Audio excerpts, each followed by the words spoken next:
All right, what's going on? You listen to King Cam Ujumbe podcast. Ujumbe means message. And yeah, we got a special guest. I'm really excited about this. We're talking about Black comics, Afrofuturism, and the future of representation in media. Yeah, we out here with Theo B, and I'm really happy about that. You don't understand. You don't understand. So, greetings, everybody. Hit the like button as you come in. Greet everybody. This is something I usually don't do this, but I felt it was necessary to take a break from the norm. We've been hard pressed on ancient Kemet and ancient Nubia and all that. I figure we need to laugh a little bit. So, but yeah, every now and then we need to do that. We need to take a mental break, right? And so, yeah, we out here with Theo B. He's with the Rock With Me Nation. Shout out to the Rock With Me Nation. They're awesome. And, I found another group to hang with. They pretty cool. And so, yeah, we got some questions. Last week, he said on his live, we got the T'Challa at the house. and he said, you're done with the MCU. And I'm gonna ask him, what do you mean by that? And so Theo B, and then we're gonna get with his top 5.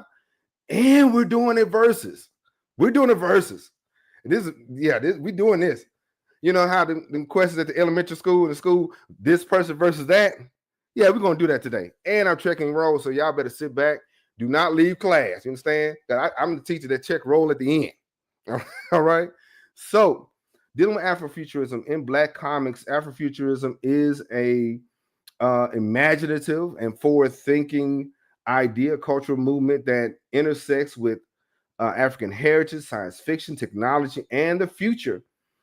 This vibrant genre encompasses literature, art, music, film, and fashion, and it serves as a lens through which we can explore experiences and potential futures of the African diaspora. All right, so let's get it. So, Afrofuturism, the term was coined in the 1990s by cultural critic Mark Deary, but its roots extend much deeper. It goes further back. It draws inspiration from the works of Black artists, writers, and musicians. For those who listen to Parliament, for those who enjoy Earth, Wind, and Fire, that is a musical, and Sun Ra also.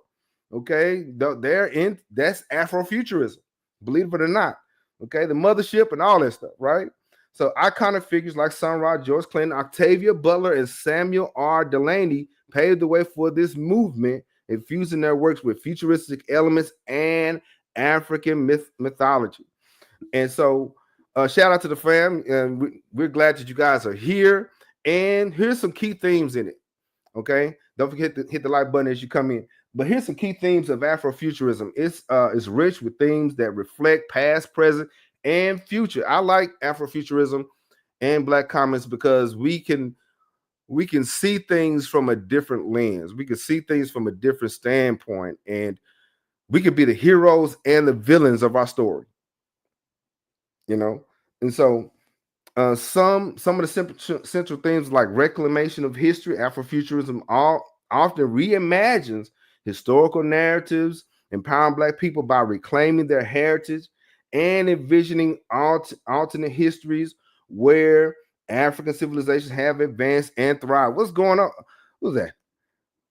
All right, come on, yeah. All right, okay. The Rock With Me Nation is in here. Oh man, we're in trouble. All right. Shout out to Big Brother Mo. What's going on? Greetings. Okay. Isu, I see you.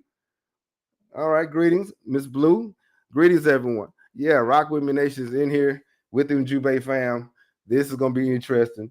And so we got reclamation in history, technology innovation. This genre explores the intersection of Black culture and with cutting edge technology, portraying futuristic societies where African traditions and high technology coexist harmoniously. You see that in Wakanda, and I'm sure Theo B would tell us some other examples outside of Wakanda where it's happening, right? And so, identity and representation. Afrofuturism challenges stereotypes and provide a diverse, multifaceted representation of Black identity, pushing back against monolithic portrayals often seen in mainstream media, like Mookie trying to get out the hood again, kind of stuff. I'm tired of that, bro. And on Christmas, I'm tired of those stories too. I'm not lying. I'm tired of Mookie trying to get out the hood and Lord Granny is tired stories. I'm tired of that. So the Black comics and Afrofuturism provides another way out, psychologically and emotionally. Aren't you tired of that though? Aren't you guys tired of that? Of every Black movie that comes out is something like that. All right. Yeah. Yeah, I'm excited. Yeah, what's going on? Yeah, and yeah, we are a limitless people. So, God identity, social justice. Many Afrofuturist works address social and political issues using speculative fiction to comment on current inequalities and imagine more just and equitable futures. Now, I'm done saying words for the moment. All right, we're gonna talk to Theo B. He's our very special guest. Shout out to Theo B. Can you hear? Yeah, I'm here. All right. I'm here. Yeah. Can you introduce yourself to the fam? What's going on, Theo B? What's going on? Man, blessed and highly favored. First of all, thank you so much for having me here. I know that sounds, kind of ordinary. Everybody always say that, but no, thank you so much for having me here.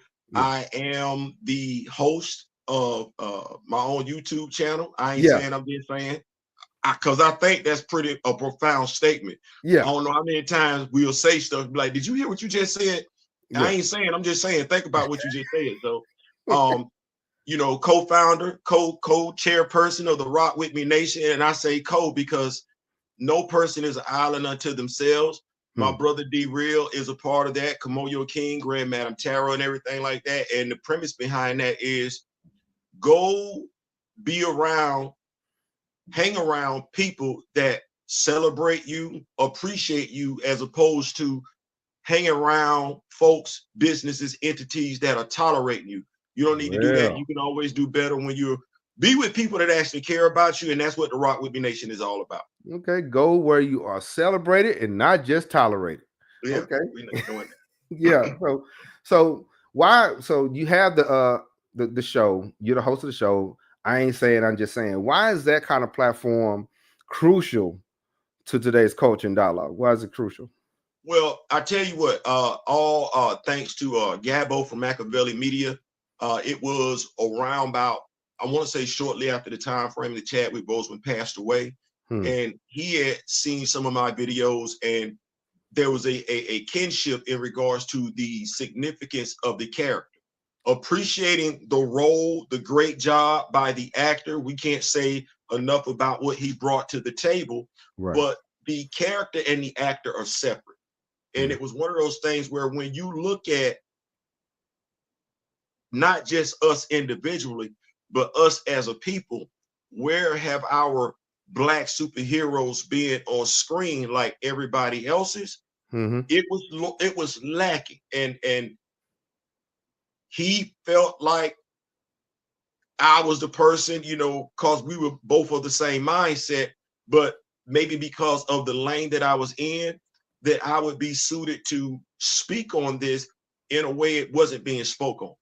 And so I'm thankful to him for that. I think it's important. We don't know how much imagery and representation plays a part in our lives on a subconscious, subliminal level. Wow. And we don't really, we're not, what's the word I want to say? Mr. Ray Smith would like this one. We're not discerning when it comes to what we bring into our spirit. We're not discerning. So, okay. Yeah. So that's what I use the channel for. Imagery, representation, love, loyalty, revolving around us as Black people, Africans from the motherland and everything like that. We know how much what that means if we're talking sports. Right. Sports. Right. we know what that means when we're talking sports. We know what that means if we're talking about our favorite musician. Right. We don't know what that means if it talk about us being the very best. My coach, Mike Tomlin, the standard is the standard. Yeah. Well, you and I ain't the same age, but Icon been around for a minute, and ain't none of us seen an Icon live action movie. An Icon live action movie. And shout out to Brother Joseph Ferguson. He said imagery really does hit us subconsciously. Okay, these are facts. Okay, so So that being said, what is Afrofuturism to you? What is that to you? This might hurt some folks, but Afrofuturism first starts off where I don't need anybody else. Wow. I don't Wow. Self-reliance. I don't need nobody else. I'm stepping out my front door. It's a black mayor. It's a black president. Chocolate City. I ain't trying to be funny. I'm just saying, like, we all got professional jobs, jobs, you know what I'm saying? Like, yeah, it would look like to me kind of like the best way I would have to say it. And I think Dr. Eve Ewing did a great job with it in her run of Black Panther. The way she wrote it was, there was nobody who needed anything in Wakanda. If you were stealing because you wanted something. Yeah, not need. You didn't need health care. You didn't need groceries. You didn't need no cell phone. No. All that was taken care of. Now, you might not have had a speedboat, but you didn't need the speedboat. The beach was right there. They probably had speedboats you could rent, and because it was Wakanda, you could probably rent the speedboats for the low, as in nothing. We just want you to enjoy it, you know. So to me, Afrofuturism would be me taking my blackness to the 10th level, to the nth level. I'm walking in my house, and my house is gonna play music based on how I feel emotionally. Wow. Wow. So it's a super smart computer. Yeah. You know what I'm saying? Like, if I get in my car and I ain't even got to turn the radio on, it know how I'm feeling. The radio either gonna come on or it ain't gonna come on based on how I feel it. And when I sit back in my seat, I sit back in my seat, and the radio is playing what it's playing, my seat is massaging my back rhythmically, while I'm sitting there chilling. And then when I interact with my queens, you feel what I'm saying? Okay. We understand that we in this thing together. She don't feel like if I'm holding the door open for her, I'm finna try and holler at her and everything like that. Right. And she ain't feeling threatened when she see me, and I ain't feeling like I got to call her out her name when I see her. Afrofuturism really would be, good morning, queen. Good morning, king. And that's it. Yeah. Just to exist and to free to be free. You understand? So, and that's what it looks like. Being accepting your own and being black and being okay with being black. Listen. There's no, basically if there is a villain who has a want, that person looks like you. If there's a hero that's serving the community, he or she looks like you. That is Afrofuture. Matter of fact, not only that, the medicine is produced by black people. The laws are produced by black people. The schools are produced and funded by black people. So that's what it is. It's a technology brought from a Kamoyo. Shout out to Kamoyo. What's going on? Technology but from an organic. Well, you would be taught about black history. You wouldn't be taught, and that's the thing. You wouldn't be taught. Afrofuturism is not told through the European lens because they don't exist. Right. It's us. So you go get, even if we're talking, I don't even think we would call it Christianity. We would just probably call it religion. You would practice that. You see what I'm saying? We would talk about black mythology, like and it wouldn't be from a superiority standpoint, like exactly. It just is. Yeah. Folks, it would be like, knowledge is power, power is knowledge. So our most advanced, our most significant resource, it wouldn't be vibranium, it would be knowledge. That's what it would be. And we would keep that right there. Yeah. There would be some secrets that were kept right there. Yeah. Because the thing is, once upon a time, to be honest with you, when we you know, a couple thousand years ago, when people went to Timbuktu, they didn't know anybody else existed outside of there.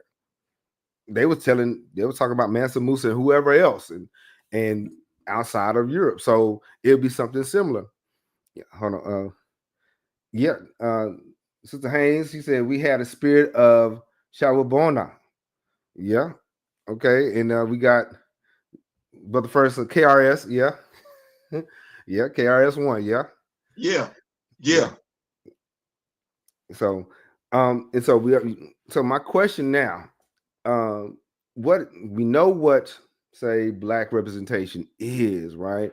But what about the power of it, right? Because we're about to get to those questions in a second. Hold on, because he said something, y'all. I know y'all. Some of y'all just came to class late. He said this. He said he's done with the MCU. I'm saying that he's done with the MCU. And we ain't gonna get Black Panther to like 2 decades from now and stuff like that. You know, last week on his live, he crashed out. I ain't gonna lie to you. I was there. I watched it. I was playing Battlefront 2. He said we got the child at the house, but before we get into that, now, what is the power of Black representation in media? What's the power of that? I'm glad you asked that. So I'm 56. I'm gonna knock on wood, say in a few weeks here, I'm be 57 years old. Okay.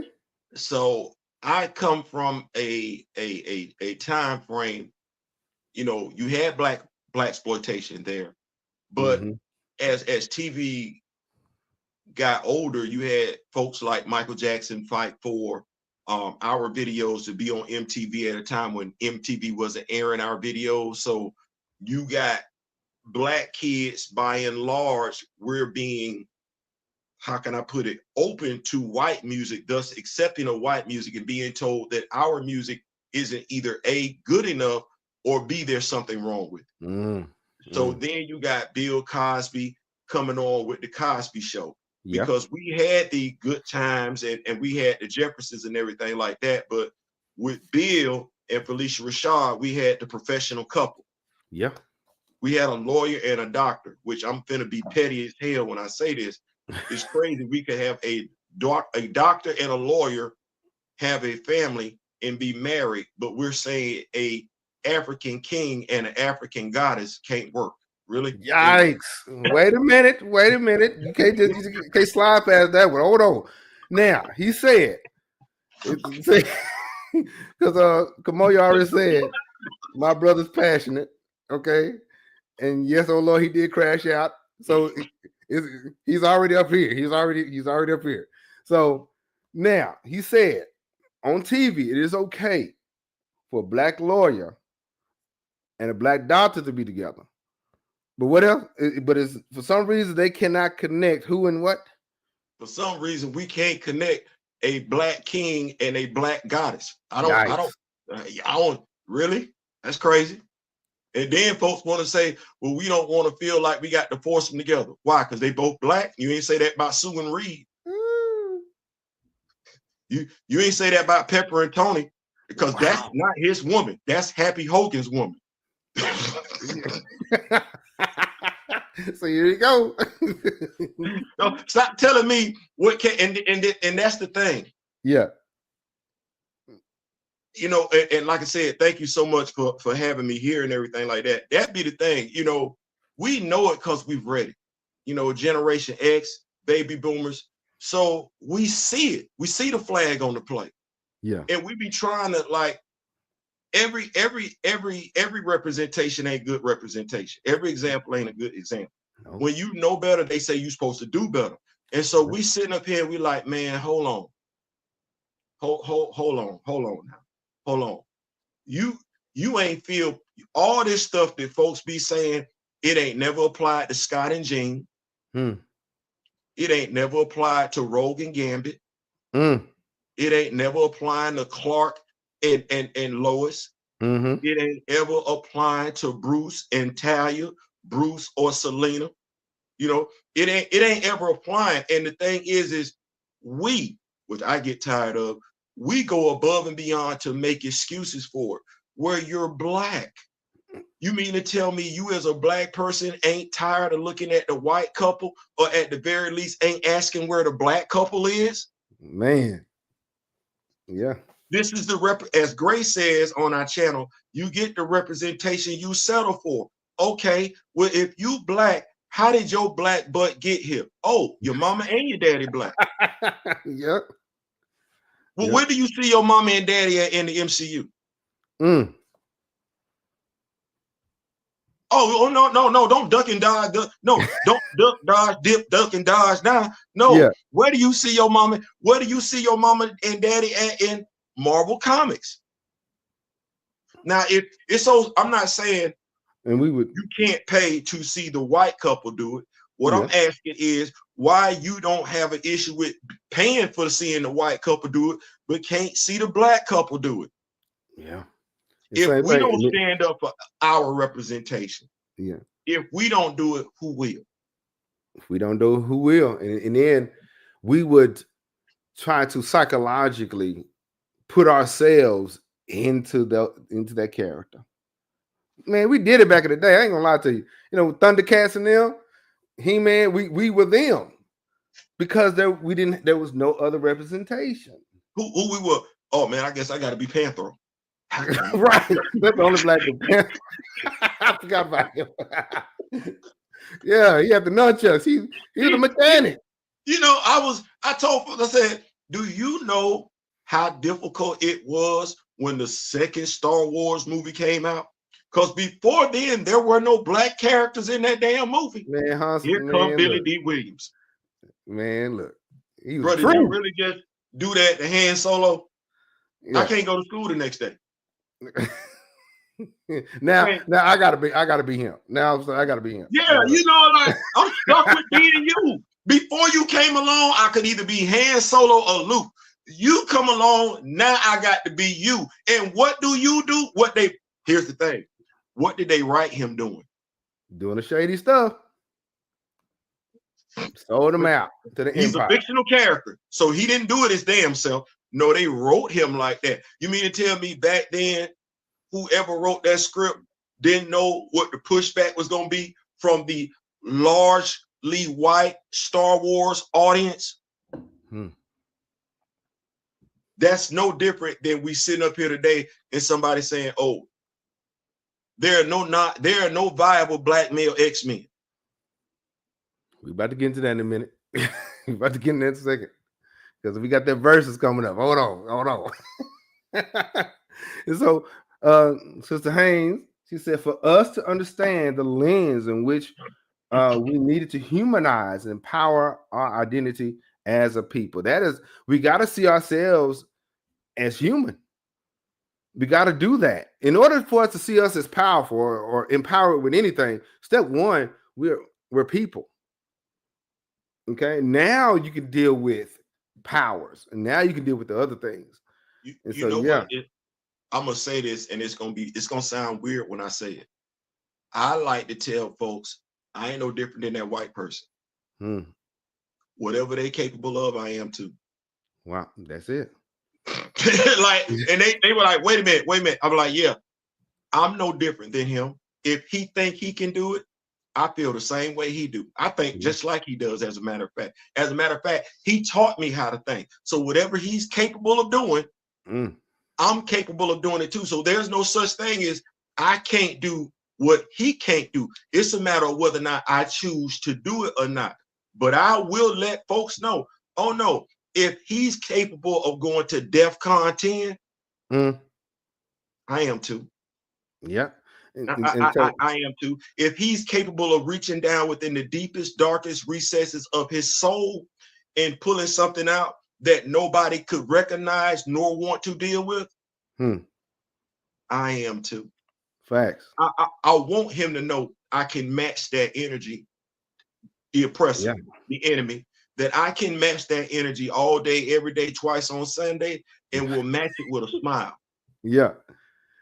So Mo asked the question, why do you think we as black people cannot accept all of our own? For example, our people was taught that people in the Bible were all white, and that's a lie. The biggest was Jesus was a white man.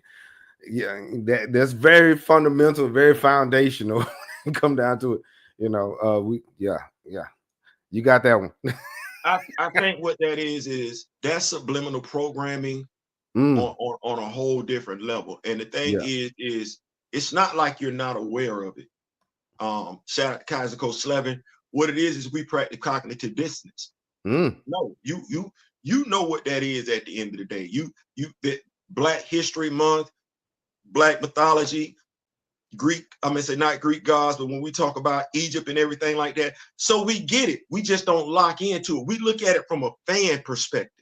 We don't look at it from oh, a people perspective. You know, like we can sit up here and talk about St. Patrick's Day, but that's not just a parade. No, that's a people. And it's so strong. Watch this. That Irish dedication, devotion is so strong. There's a day where we're celebrating a parade for a deity.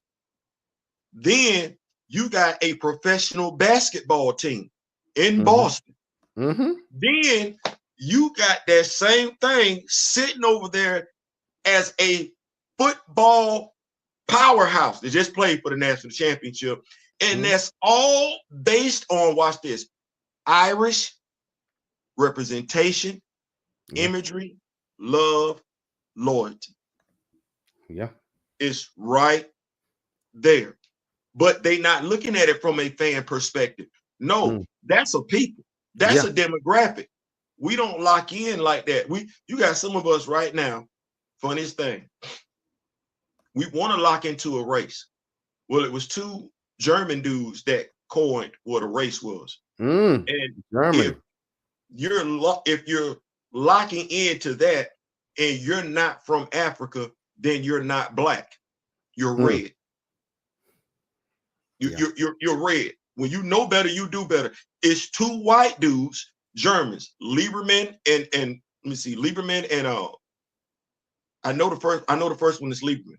Blumenbach. Lieberman and Blumenbach. They coined what race was. First, it was based on your cranium, how your head was shaped. Then it was based on where you were from. Well, if you tell folks you're not from Africa, you can't claim being Black because you're using the labels that two white men came up with. No, you're American, and there's nothing wrong with that. You're not African. To be Black, you got to be African. To be African, you got to be Black. Even if you lily white,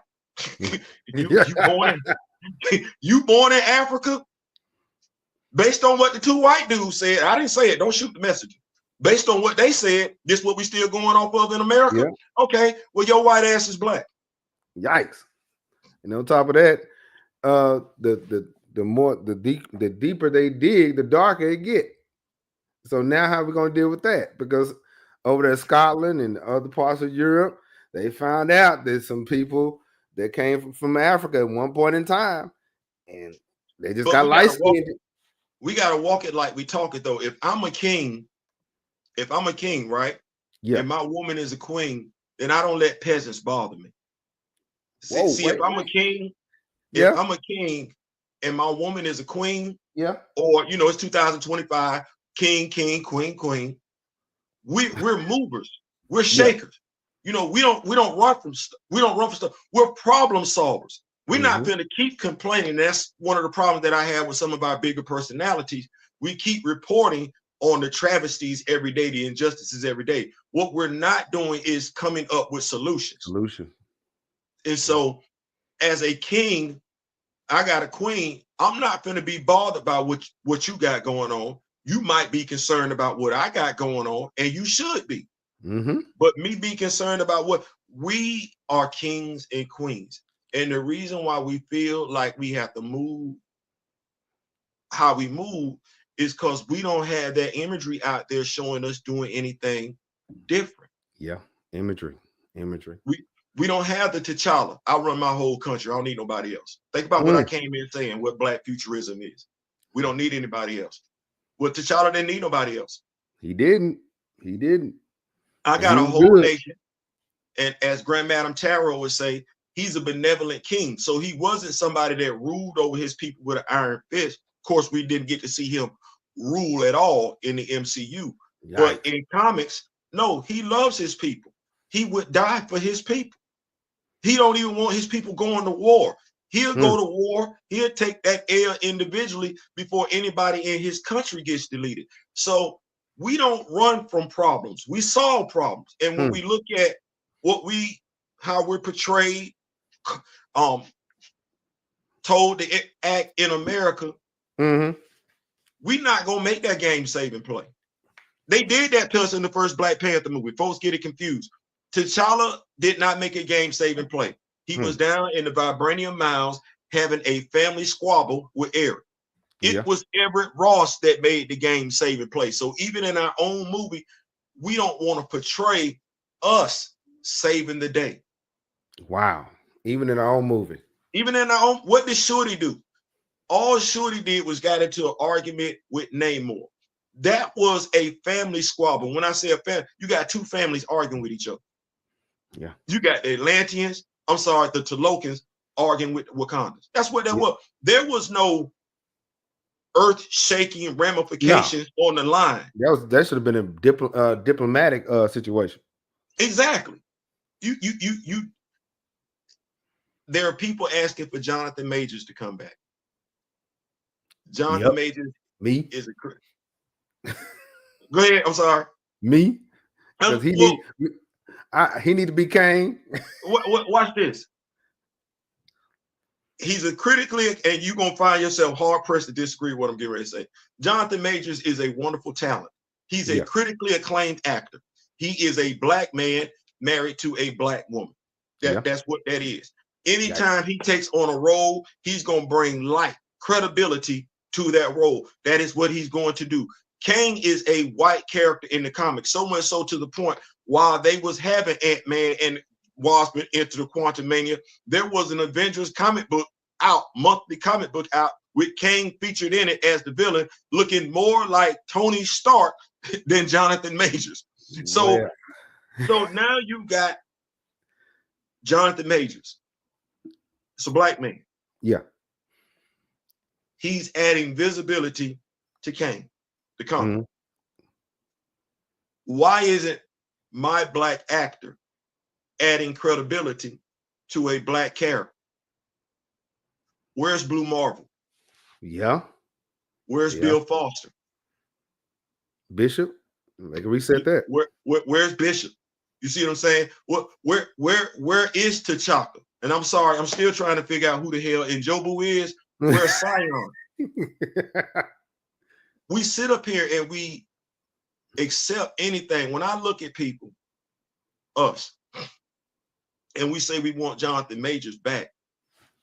Well, if we're parents and our child is mistreated by somebody, the person doesn't give them the benefit of the doubt, and our child comes home and they're crying and they're upset, we console our child and we tell our child, don't go back around them. They don't mean you no good. What about your friends over here? Don't they like it? Yeah. Well, go play with them. Go have some fun with them. Well, how did we lose that lesson when we got to be an adult? Because that's exactly what we should be telling Jonathan Majors. Facts. When we look at Disney and we say we want him to go back, and this is what I asked the question. I go all the way back to the first Iron Man movie. I'm a comic book fan. That's not James Rhodes. I like Terrence Howard. James Rhodes looks more like Michael Jai White, Idris Elba, Aldous Hodge, than he looks like Terrence Howard. But that's what you gave me. Well, I know better, so I didn't necessarily appreciate that. And then you came back with Don Cheadle, who ain't even Terrence Howard. That's a smaller person. Yeah. Okay. Well, I'm a knowledgeable, and I'm looking at Black folks, and this is where, well, you might not know this because you aren't a comic book fan. Wow. But if I tell you, you got James Rhodes physically imposing, as opposed to what we got going on with Don Cheadle, when do you ask, well, damn, why they ain't give me the bigger dude then? Or it don't matter. Yeah. As long as you keep saying it don't matter, it don't matter. Okay. 1943. They talk about this video game that's getting ready to pop out. Okay. Well, Gabe was played by Derek Luke in Captain America: The First Avenger. Derek Luke played him. Well, why wasn't Derek Luke given the chunk of vibranium by T'Chaka that Howard Stark got? Because that's how it happened. Wow. Now, that's Derek Luke getting more screen time, Derek Luke getting more money. We got another black actor in the movie that's going to play the role of T'Chaka, right? Going to get him some screen time. Now, I'm looking at that. I know damn good and well Howard ain't just got no vibranium. But now, when do I look at us and say, man, that's messed up? Or are we going to say, it don't matter? Well, okay, well, when, at what point does it matter? Because if I look at Captain America, Winter Soldier, Sam ain't flying without T'Challa's help. Facts. No. Sam was a superhero way before he had some wings, but the dude from Wakanda, not the Wakanda Institute of Science. That's not what. No, it was the dude, the prince, the king, T'Challa. Hey, here you go, right here. Here's a flight harness. Will you black represent? That's a scientific move. Yeah. See, they telling us how smart Tony is. We ain't seen how smart T'Challa is, but you get that in the second Captain America movie. It's only 3 characters flying in the MCU at that point in time, and one of them is flying because a black man helped him fly. Yeah, and so people forget that T'Challa and them, they were smart, if not smarter than Tony Stark. And so, but here it is. Mo says society complains when they see black characters. For example, Fantastic Four, when Michael B. Jordan was the Human Torch, that was a big problem. And then Killmonger turned around and he said, Mo, is crazy because they cosplay as Egyptians on film. Here's the thing: I don't like race swapping, but it's that case of the rooster coming home to roost. Yeah, like I said, I've been reading comics. I learned how to reading comics. And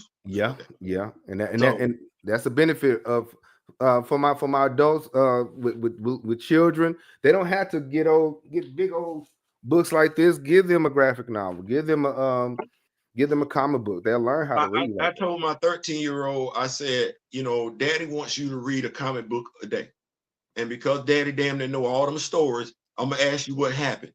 And the comic book is going to help her with her reading comprehension. It's going to help her with her spelling. So, it's one of those things. But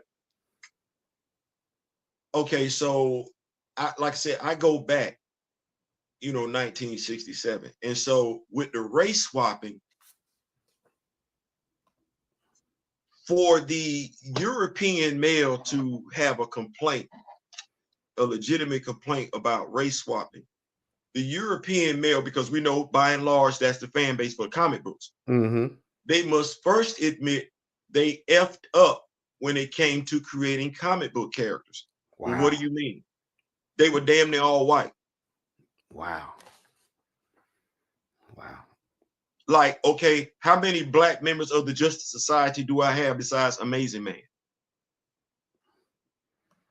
And then Brother Ferguson said, really forget about Black Panther debuted on the Fantastic Four, and he busted them up. So when you look at them, like I said, I don't like race swapping. Yeah. But you're getting it because you're telling stories about older characters. You're race swapping because you realize, you're not going to admit it, you didn't do a great enough job in making enough characters that weren't white. So now you feel like you gotta make Perry white. I'm gonna say black, as opposed to damn, why we don't just create another black character altogether. Right. You see what I'm saying? So that's that rooster coming home to roost. You doing it now, nobody's asking for it. But if you would just create a brand new black character, what you're telling me is, in this day and age, when we have so many black writers, artists designing, creating brand new black characters, you don't know how to do it at the big two. Okay, all right. we got a question. Sister Haynes said, "Can we mention Shooty?" Shooty, love Shooty. What do we know about Shooty? He got hold on. He got a action. Wait a minute. This gentleman has a fully realized action figure of Shuri. He is serious. Is she still the Black Panther? Or is she what they named the artificial intelligence in Black Panther, the Griot? Now I want to know, do we know what Griot is, or when they said it in the movie, did we just let it fly past us? Now, some people know what a griot is, and y'all better know. Matter of fact, if y'all hanging with me long enough, y'all should know what a griot is. I don't think we know enough to care enough about what the significance of a griot is in our culture. We should have been offended when the AI was named the griot. This ain't what we're doing with Tony Stark and what Lois and all this up Friday and all this other stuff. No, for a Black man that's supposed to be prideful in Black culture, knowledgeable in Black culture, taking the term griot and giving it to an artificial intelligence, AI. Well, I know what folks like to say about him and everything like that, but that one little instance says something completely different. It says something completely different, because when you see stuff, you're supposed to know some stuff, and if you don't know some stuff, you're supposed to research some stuff, right? Yeah. Well, if you didn't know it, but then you researched it, how was that the move you made? Why would you use that term? Yeah. And then on top of that, griot is actually French, because it's actually the word jelly, DJELI, jelly. And so, but now, so dealing with that, how do Black superheroes, how are they different in representation and storytelling versus, say, mainstream, if we're going to call them mainstream? How are they different? I would say the origin story. If I had to look at it, Vixen and first Aurora was from Africa, Kenya, and then they retconned and they said, okay, her parents were from New York, if I'm not mistaken. But okay, Vixen was from Africa. Bronze Tiger has a tragic backstory. Mr. Terrific has a no wife, both of them, wife deleted. Sam Wilson was a pimp. Can't get a break. Sam Wilson was a pimp from Harlem. He's not from Louisiana. I don't know why we told that lie. Luke Cage was Luke Cage is an ex-con. He's a governor. He's a mayor now, but we got more stories about him dealing with being an ex-con than we got with him being a mayor and everything like that. So the problem with Black superheroes is, I think, aside from Jefferson Pierce, Black Lightning, and T'Challa, it's the origin story. It's always thrown off. It's always came from the hood, a bad background, or something. You came from, even Jefferson grew up in the inner city, and so you don't get that Black superhero that grew up in the country. Why not? We in Georgia, we in Alabama, we in Arkansas. Yeah. You know, where's that Black dude from the suburbs and everything like that? We ain't all inner city and everything like that. That's not what that is, you know. So but once again, who's telling the story? And I think that's significant, because you don't know me and you don't talk to me and you don't hang out with me. So when you trying to create me as a character, you're creating me through what you think it is. What the media says, You ain't asking me, like Miles Morales. And I joke about it, folks get offended, but you tell me, I like Miles Morales. I'm not gonna do that. But I'm like, so in our culture, because I know our culture, I was raised by Black women. I'm not gonna do that. So you mean to tell me the son, Miles' dad, went and got with a Latino woman? First of all, in our culture, it's going, but we gonna make it do what it's gonna do. But then it's got to be where your mama don't like your daddy, and if your mama don't like your daddy, then you got her father's last name. Right. It's So not Miles Williams or nothing like that. right. So you mean to tell me, Yeah. no, as a son, as a man, you can't come home telling your mama you taking your wife's last name. This ain't going right, even if it's a black woman. Nah. A I ain't gonna let woman this from slide. another ethnicity or culture, your mama finna go ham. But Miles wasn't created by us. Yeah. Yeah. Because Ferguson, he says, insane having the conqueror tell your story, and that's what happens.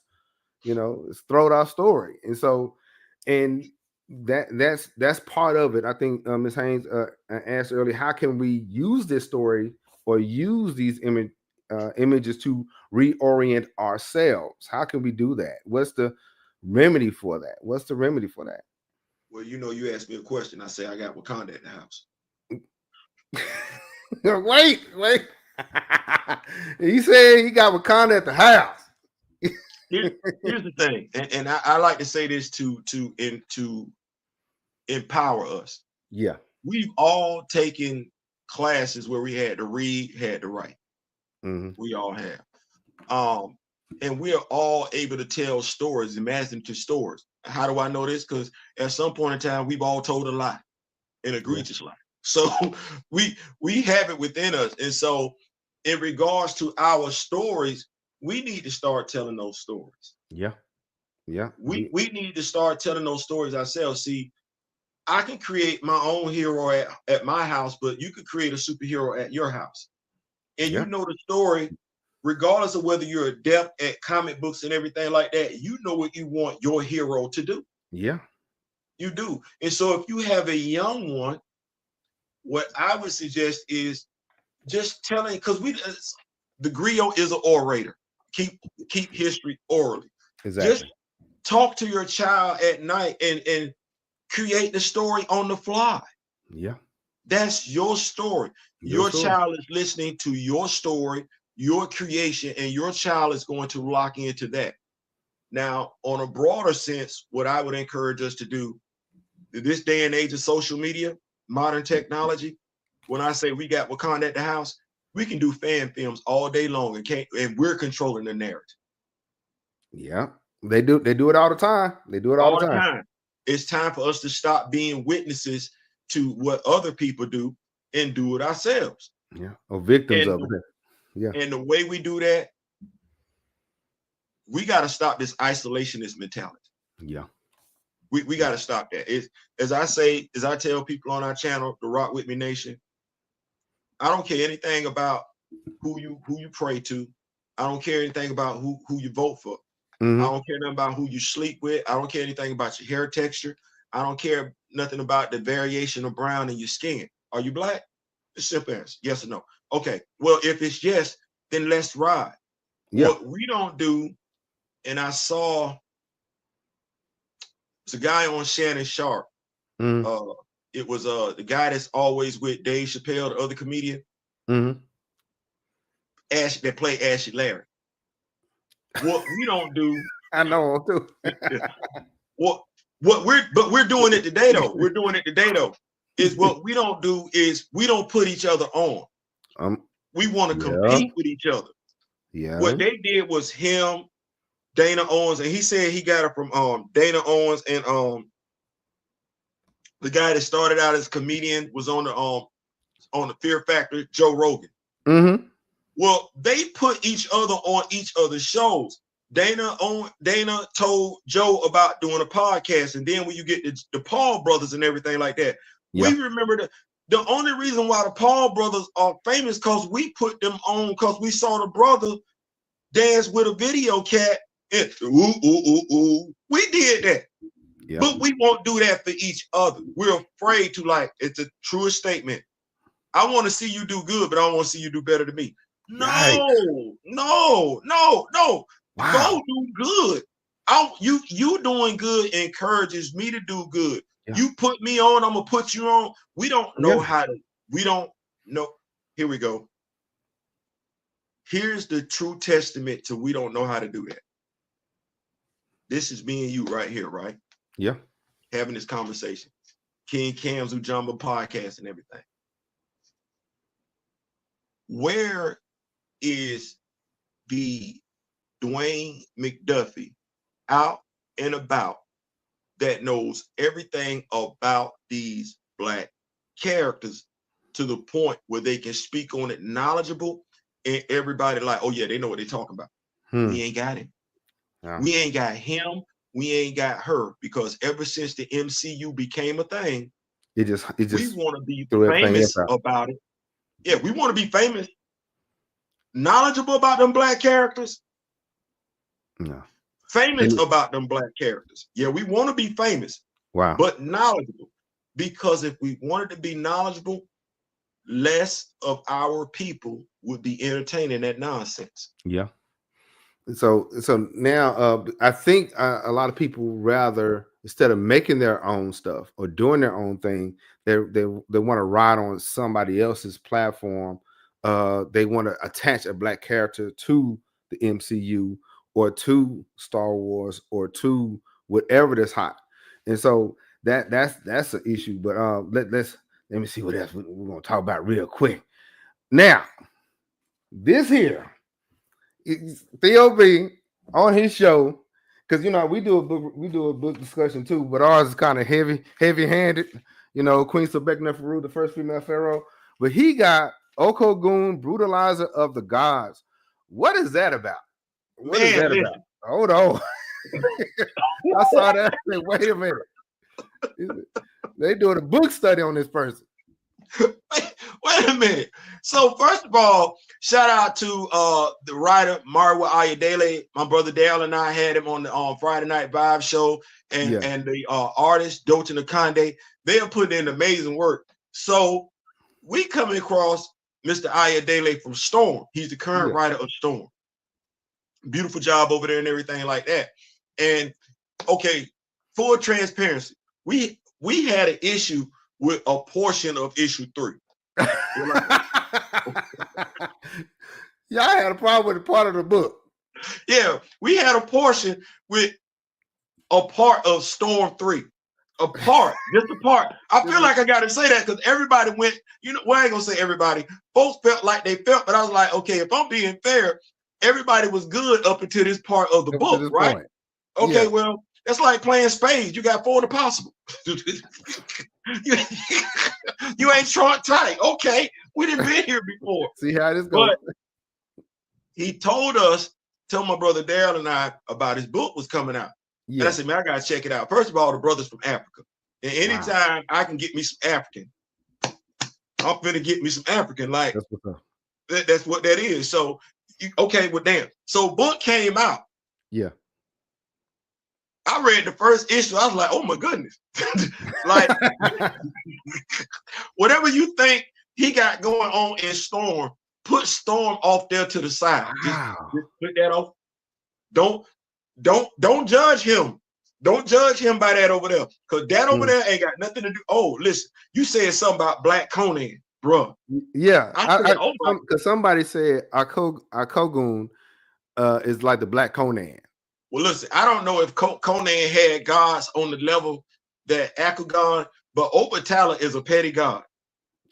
Like Obatala launched a plan in issue 1 that was, let me see if I got this right. 4,000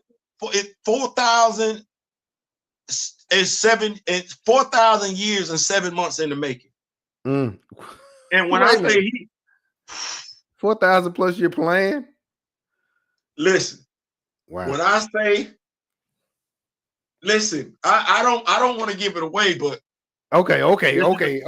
This a grown book. This ain't nothing for the kids. This a grown book. This ain't nothing for the kids.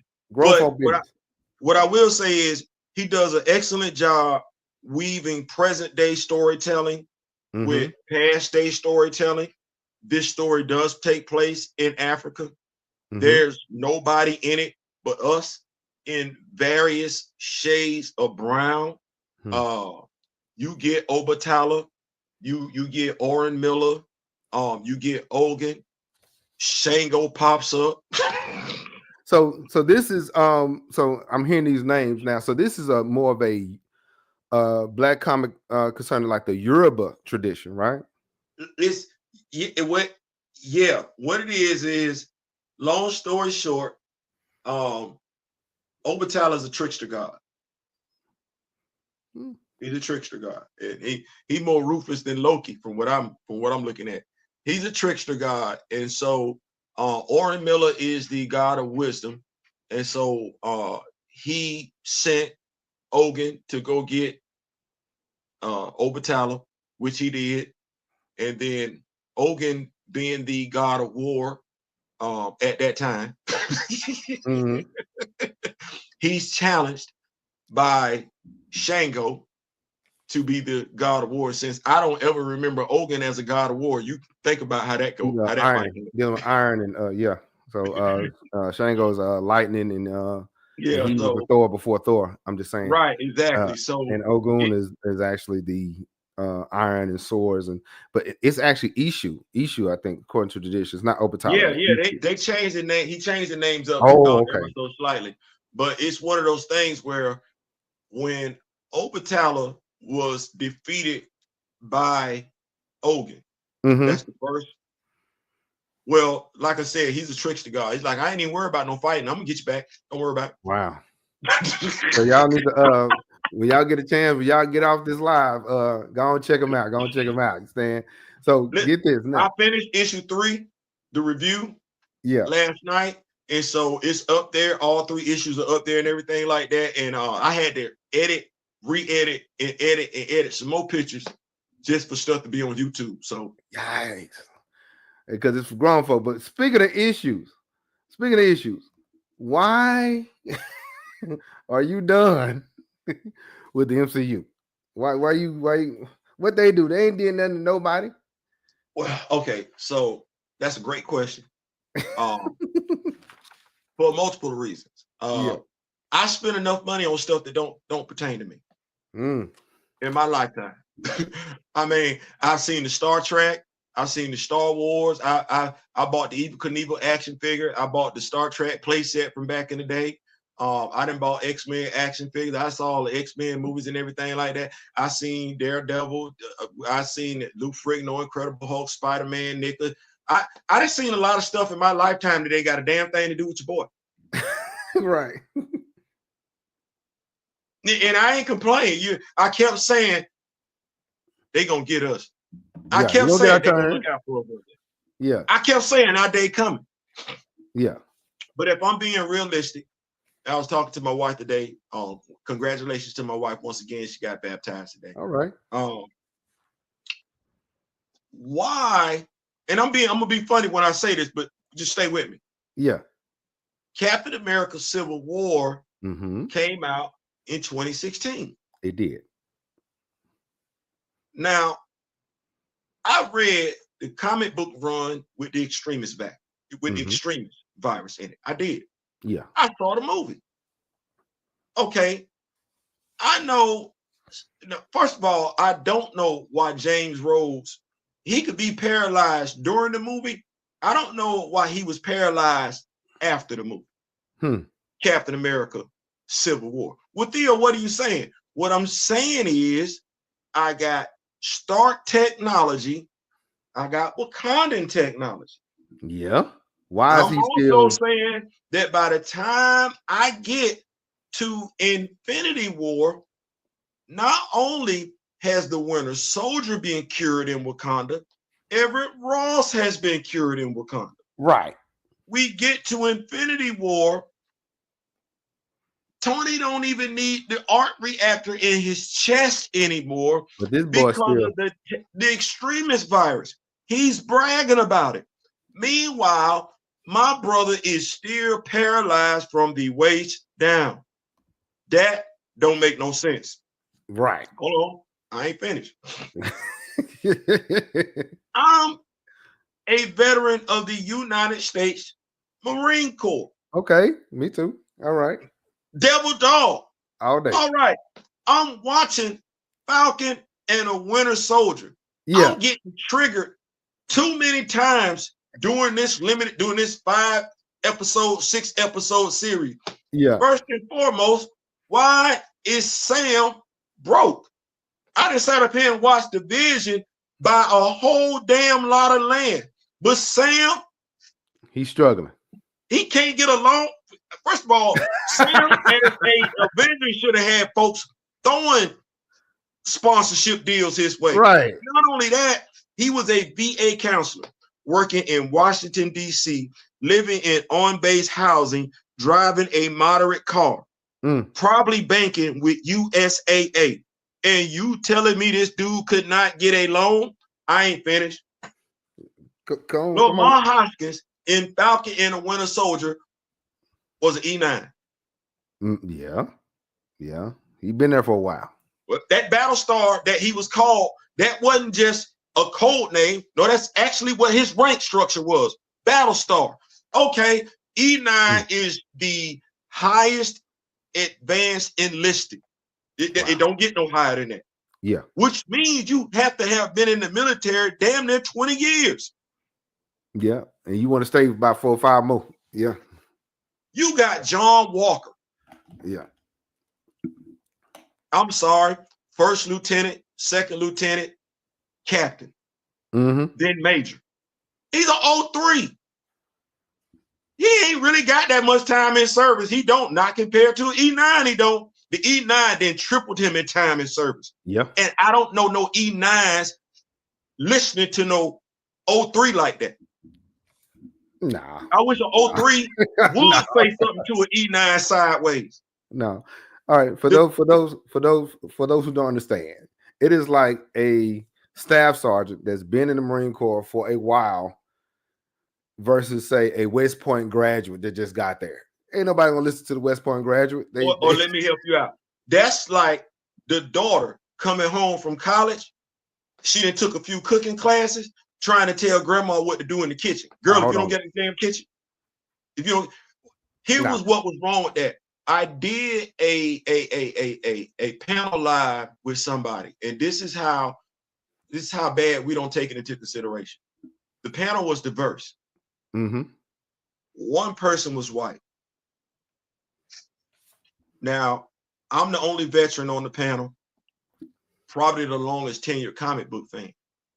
And the white person thought it was funny. And I know exactly who it is. I'm just not gonna mention his name. He said, yeah, Lamar Hoskins wasn't anything more than John Walker's lapdog. Wow. That's the portrayal. That's the representation. That's what that is. That's all he saw. That character, that's us. Yep, representation. He's telling us, far as he was concerned, that black character, the only purpose he served in that 6-episode series was to be the lapdog of the white character. Then when we think about it, in the comics, it's not Lamar Hoskins that takes a dirt nap to be John Walker's call to action. It's John Walker's mama and daddy that get deleted. Wow. That's the cause to action for him. Lamar Hoskins is still alive and well. But what do we get? Rinse, wash, repeat. Make sure the black character suffers. At some point, inexplicably delete them. And then we just go move. And mind you, we're not telling these character stories because you don't know who Sam Wilson is, other than the fact he got a sister and he broke. He can't take a loan. No. How many people know his girlfriend was actually in the fourth, actually in Captain America 4? Wow. Wow. Oh, you know the sister that was by Thunderbolt Ross's side wouldn't leave him? Yeah. That's Sam's girlfriend. Okay. Wow. You see what I'm saying? You had it right there. They could have gave it to you if they wanted to. No. They couldn't just say, hey, these two are together. Yeah. And so and here's one.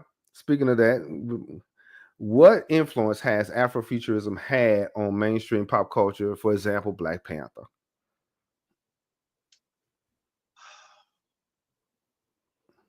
Well, I would say the initial reaction was dress up day. Oh yeah. The initial reaction was a great time to dress up and play African. And I know that might seem like a harsh critique, but what we take for granted is that there was some stuff, and it just goes to show the disassociation between us in this country and Africa. Like, it's all good for dress up, it's all good for February and like everything like cosplaying that. as African, yeah. Yeah, that's all it is. We did a great job of that. But there were cultural things in that movie that are real. Mm-hmm. And it didn't translate to where it's consistent. Xhosa and Swahili Mm-hmm. were used in that movie, and those are two real languages. Yeah. And at no point in time, today is, what is it, 2025? Mm-hmm. I doubt we as a people asked, encouraged, tried to include languages from Africa in our school curriculum for our children. Wow. Yeah, it's still fashionable and everything like that. But if I look at the way T'Challa was interacting with the Doras and how they were interacting with him, you know, they are the adored ones. I am their beloved. And that's not out of lust. No. That's not out of interest. That's out of respect. Are we doing it? You know what I'm saying? So I know what I would like to say. I know what I would like to say, but I'm just saying, I want to say it was culturally impactful, but it was culturally impactful for a time and only up to a certain point. I've had quite a few people say, black people, I went to go see it, I ain't getting nothing from it. Wow. Yeah. You ain't, but you could get something from Going with the Wind, though, couldn't you? Yeah, you be crying and everything. But crying and weeping and whatnot. Brother Ferguson say truth spoken dress up day. Yeah. And so my thing is, Swahili is, if I'm not mistaken, is one of the major languages in Africa, and Ujumbe is Swahili for message. So we got to pick up on that, because when T'Challa went to the ancestral plane or to the dream realm, that is a African ritual, that is an African function, that is an African process. And we talked about that dealing with the chambers and under the Sphinx and all that. Every king or monarch, be it king or queen, had to undergo a similar process. They had to. Otherwise, you were not legit. You were not respected by the ancestors, or much less your own people. And that's the reason why his cousin, he was blood, but there was still some friction right there. See, it's the thing like that. See, going back to that black representation and then tying this into, what black kings were doing. We not sitting up here thinking, first and foremost, Eric ain't not you, but what we get as black people, Eric is not T'Challa's cousin. They're not related. We didn't get to see Sion. That's T'Challa's brother. Wait a minute. I've been watching Black Panther this whole time, and Killmonger ain't his cousin? That's not his cousin. That's the thing. We sitting up here, I'll be like, my whole life has been a lie. That's it. No, I'm gonna tell you. What they gave you was this, because I said this to Alicia's sister, and when I gave it to you, like, well, damn, why they didn't give us that story? What you got was, first of all, Sion, who's not in the movie, is T'Chaka's younger brother. That's his younger brother. How it plays out is, first and foremost, T'Chaka has an older white son, Hunter, the white wolf. This story plays out, the dynamics behind this story. Hunter was not in the room when T'Chaka was deleted, because when they traveled abroad during that time frame, he couldn't be in the room with him. Hunter had to be in a separate part of the hotel. So when T'Chaka was attacked and deleted, Hunter wasn't there. T'Challa and Shuri and Ramonda were. So when we look at how Hunter is processing stuff, why he might be off, he wasn't there when his father was deleted. But get into Eric. his origin story. And I think Brian Hill tried to retell it and everything like that so that it makes sense. Eric's parents were deleted when Claw first stole vibranium from the mounds. Yeah. His parents died in the explosion. Claw kidnapped Eric, basically effed up Eric's way of thinking, essentially training Eric to be a bad guy, a villain, a hitman, a mercenary.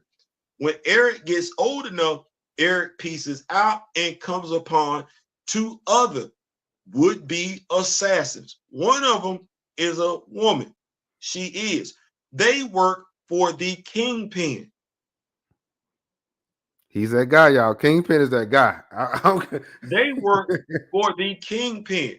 Now, Eric knows at this point in time, Claw is responsible for his parents being deleted, but he ain't ever spit the block on Claw. Kingpin puts a hit out on Eric, and you ain't ever seen Eric spin the block on the Kingpin. It's two other folks Eric need to be looking at way before he checking for T'Challa. Yeah. Way before he checking for T'Challa. So Kingpin should be one of them. It should be one of them. Well, Eric takes out his two former mercenaries because that's who the Kingpin said at him. The woman Eric was having an affair with. Okay. Well, to explain why Eric is on par with T'Challa, Bass's sister, whose name we do not discuss because she was full of hatred and jealousy, is the deity that blessed Eric with his abilities.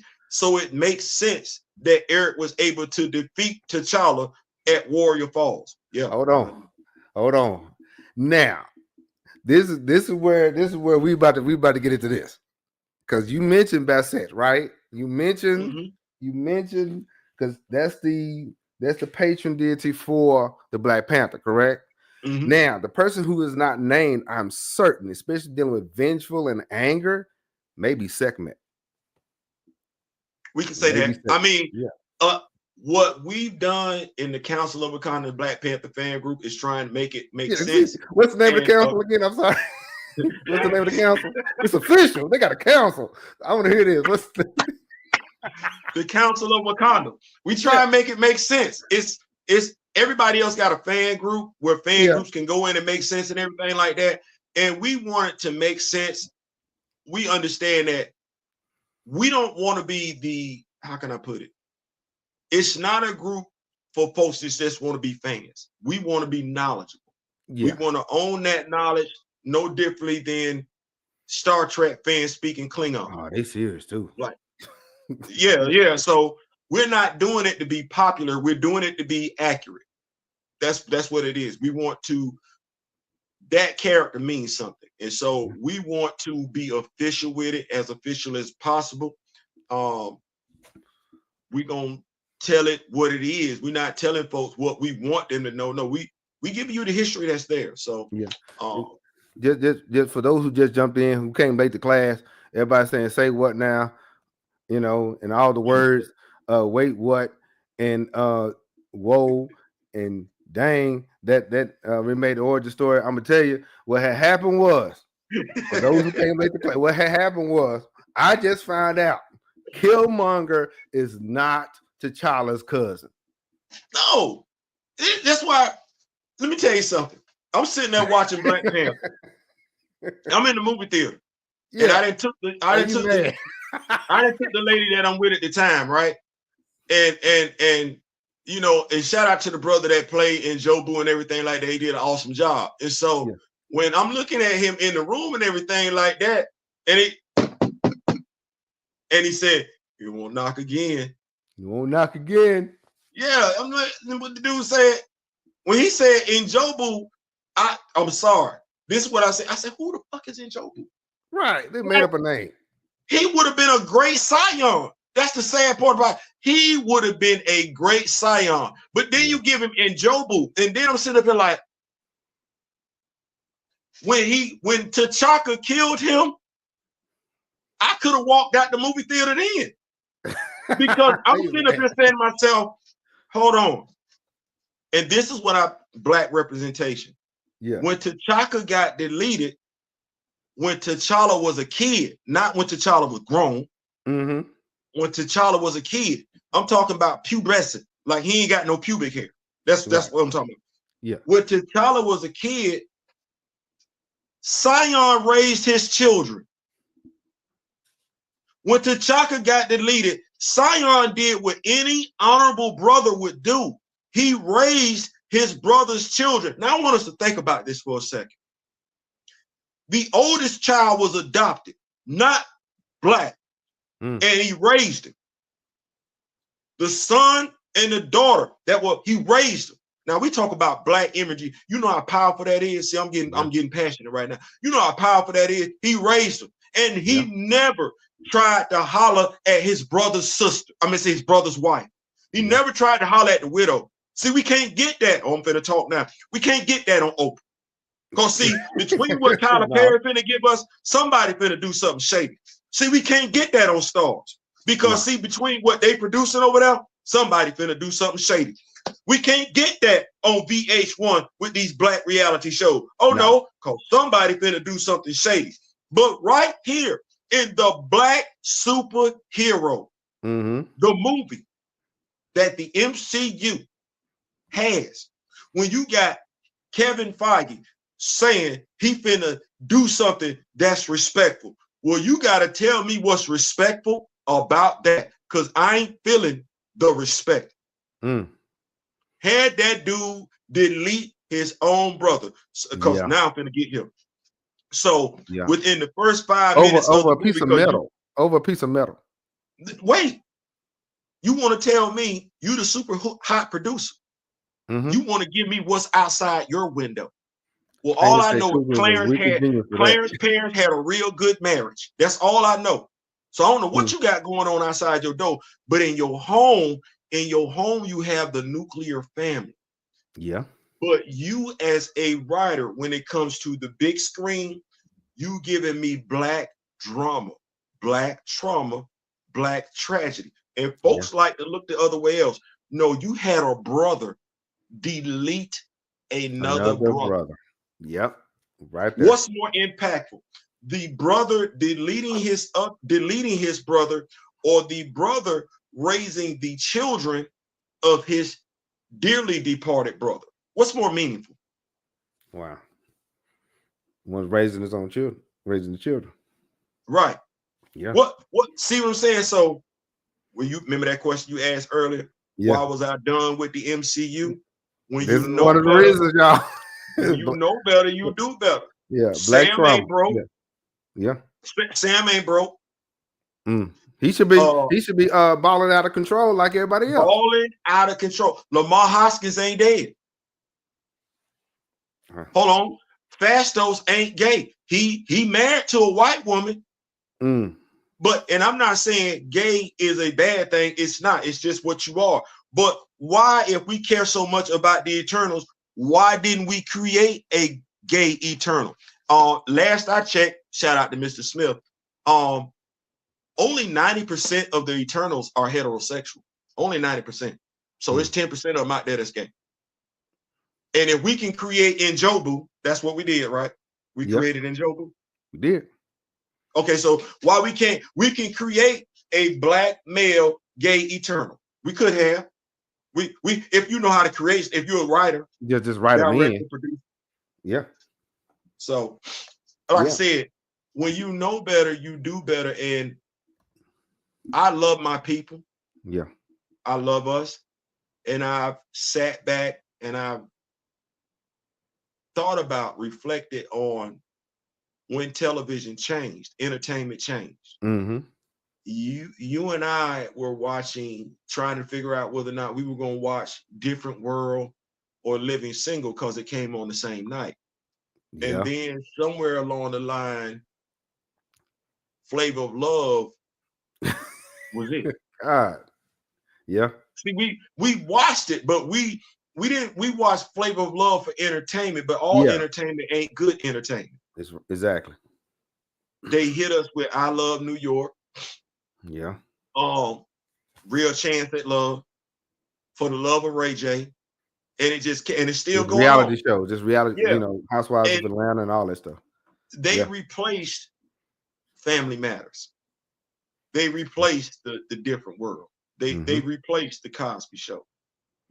Blackish and things like that. Even when they wanted to give us a retelling of the Fresh Prince of Bel-Air, all they did was give us more black trauma. You didn't give us what was back then.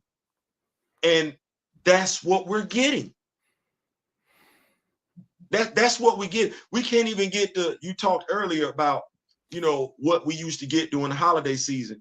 We didn't even get to feel good about the holiday season of 2022. Yep. Woman King, Black Panther 2, and the movie that Jonathan Major, my brother Darryl told me, was Victorious or something like that. All of that was black tragedy. Yeah. Wasn't no black feel good about that. Yeah. We sold each other into slavery. We watched our women protect our men, and we watched a black fighter pilot get left behind. Exactly. What am I feeling good about that? I'm not feeling good about that. That ain't. And most I can't stand that reality stuff. And then before we move on, Sister Haynes said, "Why is Nakia the villain though? They kind of did paint her in a bad light though. They did paint her in a bad light." Okay, so Nakia is a villain. Nakia is one of the first two Dora Milaje introduced into Marvel Comics by Christopher Priest. Great job with that. He introduced the Dora Milaje, I want to say, in his first issue, and he introduced the Hatutazaze in his third issue. But Nakia is a tragic figure. She's a tragic figure. She's manipulated. Okay, well, first of all, the history of the Dora Milaje, Nahanda, second female Black Panther created them, and she created them so she could run the streets. But by the time for the streets, her dad was Mamadou Fall, and Mamadou Fall liked to run the streets too, so she got it from her daddy. But anyway, Papa was a Rolling Stone, and so was I, kind of thing. So what it was is that the Dora Milaje, around about this time, they're constructed not necessarily so, but they're wives in training. That's what the Dora Milaje are. They're wives in training. And so they're selected from the various tribes of Wakanda, trained and everything like that. Because if you're going to be the king, or, you can't really have your woman not be able to handle her business. You know what I'm saying? You got to have her be able to do that too. So Nakia took it seriously. The other Adore that was introduced along with Nakia was Okoye. Okoye understood that it's just a job. We're here to protect them. They had a head full of hair. Well, Nakia got manipulated. They could have did this, but they didn't. Nakia got manipulated by Mephisto. Mephisto is a T'Challa Black Panther villain. Bash then got into it with Mephisto about her avatar and everything like that. And so Mephisto, during the Christopher Priest run, started playing mind games with T'Challa. Knowing that Nakia wanted him, he had T'Challa think he was kissing Monica Lynn, but he was actually kissing Nakia. And so Nakia, like I said, she's a tragic figure. She took that to feel some type of way. She went so far as to throw Monica Lynn out of a plane. When she got back to Wakanda, T'Challa kicked out the Dora Milaje. She left, lost her mind, wrecked the aircraft and everything like that. Well, Akibe found her, and they don't necessarily say what Akibe did to her, but he tortured and raped her. Wow. And so he tortured and raped her. She got found by Eric Killmonger. And when Eric found her, he helped train her. Now, there's another Malice. Eric already had a partner named Malice, but we haven't seen her since the 70s. And so when Eric trained her, she came back as Malice. So, which was her as a villain. So she does have a tragic story. She does. And they're saying Mephisto is basically the devil. And I heard it when it come down to the witch and all that. So yeah, I've heard Mephisto before. I heard about him. Yeah, he's ran into he has interacted with T'Challa, I want to say about 2 or 3 times, and I want to say 2 out of them 3 times Bastion got involved. And that's that other thing. You didn't get that connection between Bast and T'Challa in the movies. Bast is a god from the original. Yeah. All we got was some pixelated image of her. But Bast tells you in the comics, she chose T'Challa from the womb. Yeah. Yeah. There's a theory that Bast manipulated not Nahanda, but Inyami, who was T'Challa's first wife. She, how can I put it? Not initiated, but she was behind Inyami passing away. And if we think about an African mythology, Inyami is a goddess, god per se. And so that was the thing. She elevated Inyami to godhood because she wanted T'Challa to be born from king, yeah. Nahanda. Not Nahanda, but Queen Mother Ramunda. So she orchestrated all of that. And so she tells people that you don't get to mess with him, even in just the blood hunt run. Yeah. She didn't let Varney have his way with T'Challa. I'm like, no, that's me right there. Yeah. So before we move on, I say we still haven't gotten a Bassett or a Bass except for a 1-second cameo in Thor 4. That, you know, which is true. And the reality is we've been, you know, they will kind of touch on African mythology a little bit, but they won't lean into it. They won't lean into it. Because you watch Moon Knight, what did you get? You got to see the goddess of not all that. You know what I'm saying? So what is it about this? And this is where we have to start doing some critical thinking. What is it? Because everything that they're giving us is surface. Yeah. They're not giving us our characters like they can. They're giving you the surface, and it's got way too much disingenuousness in it. What is it about our characters where Sam getting his wings broke every time he get featured as a character? Every time. Like what we doing? Like, why is that? Why is James Rhodes still paralyzed? He's been paralyzed since 2016. And I'm not going to sit up here and believe Nate Moore don't know that. Kevin Feige isn't aware of that. Ryan Coogler, Anthony Mackie, ain't nobody saying anything. Okay, well, where is Sam's love life at? What is Sam's favorite color? Do we know? No. And then who is this person they interacting with at Wakanda that keep giving them all the vibranium that they want? There's an enemy in the camp kind of thing. And you know, and then he says, Kamoyo says the MCU mangles with all the black characters' history, all of it. And that's something we got to pay attention to. And that's probably the reason why, that's one of the reasons why we got T'Challa at the house. And so what do you mean, you know, so why you say that? What do you mean by that? What do you mean by that? We got T'Challa at the house. What I mean is look, he got at the house for real. He had Shuri earlier. Where's that? Yeah, he got the whole setup, y'all. He's serious. He got T'Challa at the house. What I mean is, you know, of course, that's the literal sense of it, but I mean the figurative sense. When you own the knowledge, you own the character. When you own the knowledge, you can do whatever you want to do.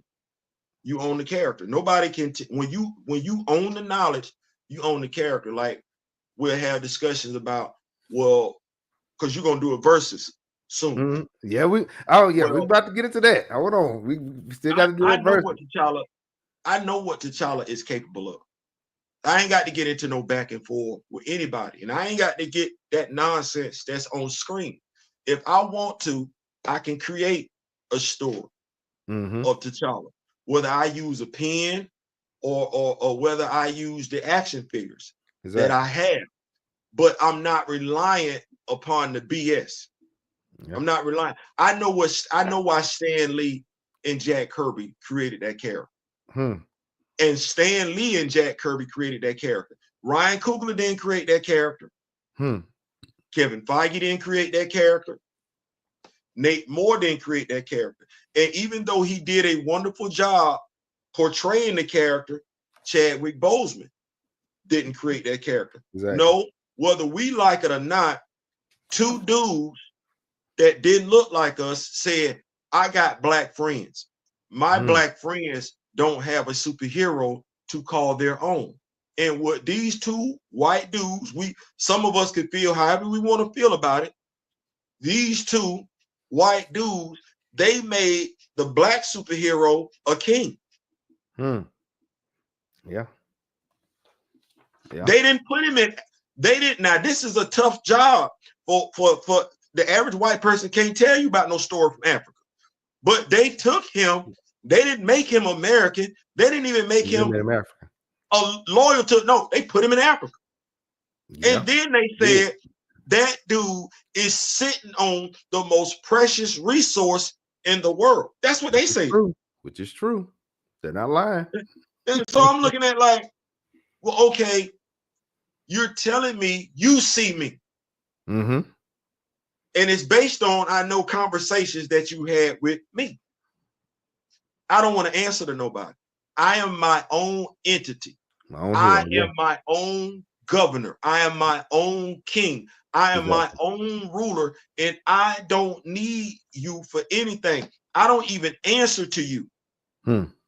People get it twisted. They like, those of us get it twisted. Well, he wanted to he joined the Avengers just to spy on them. You wouldn't? Yeah. That's a bad trait. I'm the protector of my nation. There's a super group over here forming together where they could potentially be a threat to my nation, and I'm supposed to look at it as wrong that he chose to be. No, he did the right damn thing. Yeah. I still like, I don't care what nobody say. I still like Black Panther when he was unhinged on Civil War. He was after him. He was after him. I was for all that. I was sitting up here like, man, I'm not, it's like I said, I see value in me. Yeah. And I gotta thank, my mom told me my life was more precious than anything back in the day. And I couldn't get it. I was mugged in New York. Somebody stole my Star Kiss tuna watch. Man. Stole my watch. Dude said, you're watching your life. I ain't want to give him my chunky Star Kiss tuna watch, but I gave it to him. Yeah. But I feel like that about all of us.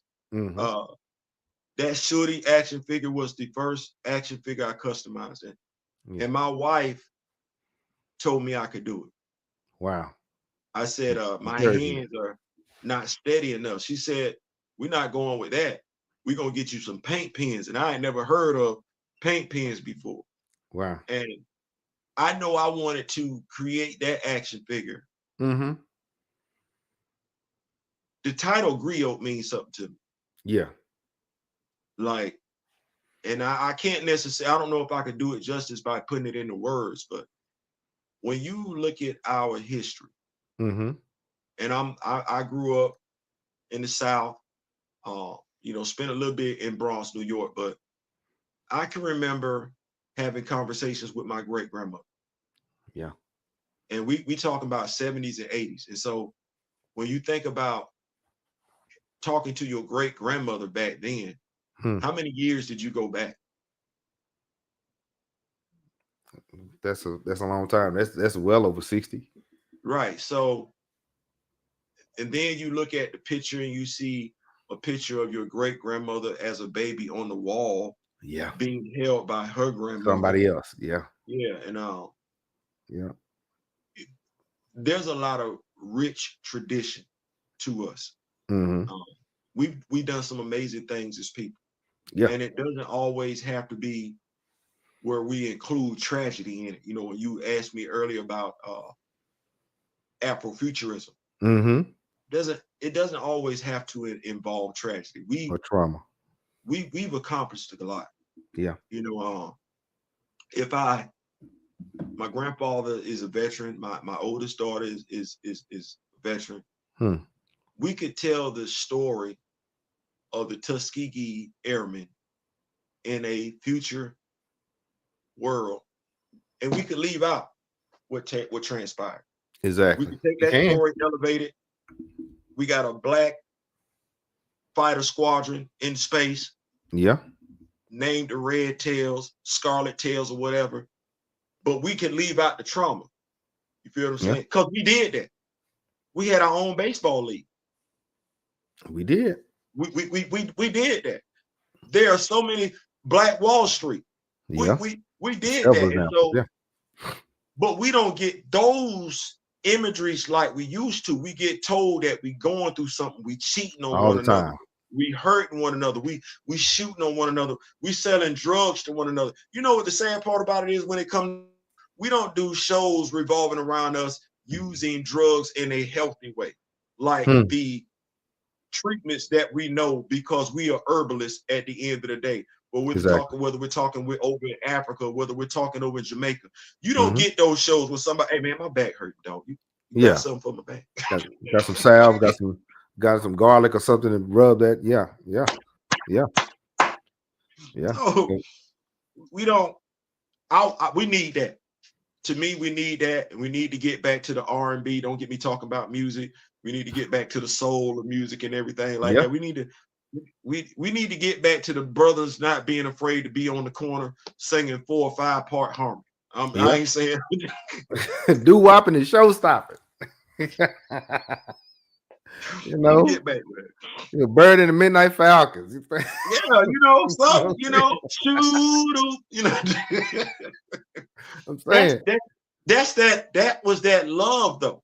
Yeah. Like that was even in the heat of battle, we could come to the club. I don't like you, you don't like me. Your homeboy put some cardboard on the floor. My homeboy put some cardboard on the floor. You do your thing, I do my thing. We walk up to each other. We don't like each other, but we dap each other up because we respect one another. Where that at? Yeah. It ain't like it's the imagery thing. Yeah. We think we gotta do the fighting and stuff when there's always another way. But we're not being shown that other way. We're not showing us the other way. And clearly they don't care about showing us the other way. So we got to do something different. So before we get into the verses, got a question. This is for everybody. Got a question. Yes, I need to know this. All right. Be a superhero with no power or a villain with great power. What would you choose? Like, comment below. I mean, I saw what happened to White Tiger. Yikes. Yeah. I don't know. No, I'm gonna be the villain. Yeah. I'm gonna be the villain. Yeah. What do y'all think? Hero or villain? What say you? Me? I'm gonna be the villain. I can't. I ain't gonna take it there like that. And I gotta have a good story too. I gotta have a good one. Here we go. We talking real life.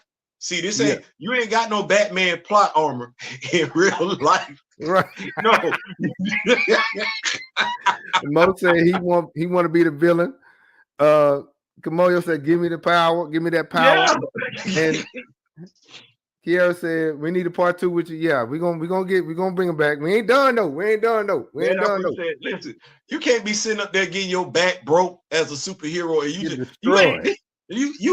done. You didn't retire. That boy Bane came through there and grabbed Batman, just he said, you done.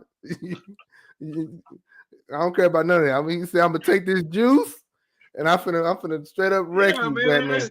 No, you know what? It's crazy that you asked that question because they went back and they retconned the Black Widow because folks was like, ain't no way in here. They have to nerf her, you saying? They're like, ain't no way in hell you got this woman 5'5" nothing doing all this stuff. No, she got a version of the super soldier serum in her. Okay, well, that makes sense. She got a little bit. Yeah. All right, so let me see here. Now, if you had to make, before we get to the verses part, if you could build your own superhero, powers, backstory, world, what would they represent and why? What would they represent? Okay, so I already got this answer. You ready? So I I have this superhero, right? Yeah. And I forget what his name is. Yeah, okay. His name is called Solo. His name is Solo.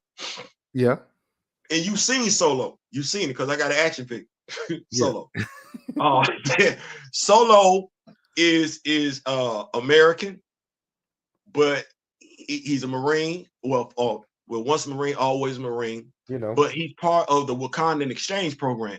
So Okay. he has been trained in both Shield and Wakandan tactics. Mm. He's a mutant. Mm.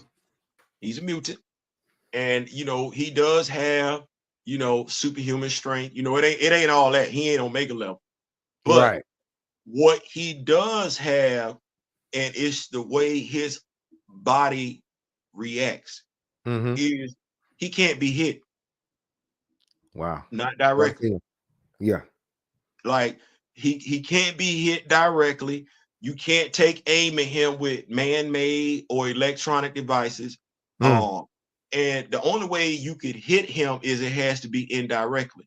But Mm. because of his status with Shield and with Wakanda, he carries a version of Cap's stealth shield, Mm. Okay. which can be used as an offensive weapon or to protect him from debris. Like I said, he can't be targeted directly, so you can't shoot him or punch him. But Mm. if a building's falling or something like that, loose debris can't hit him. So he has the shield for that. Okay. Mine, I have I'm kind of putting it together on paper.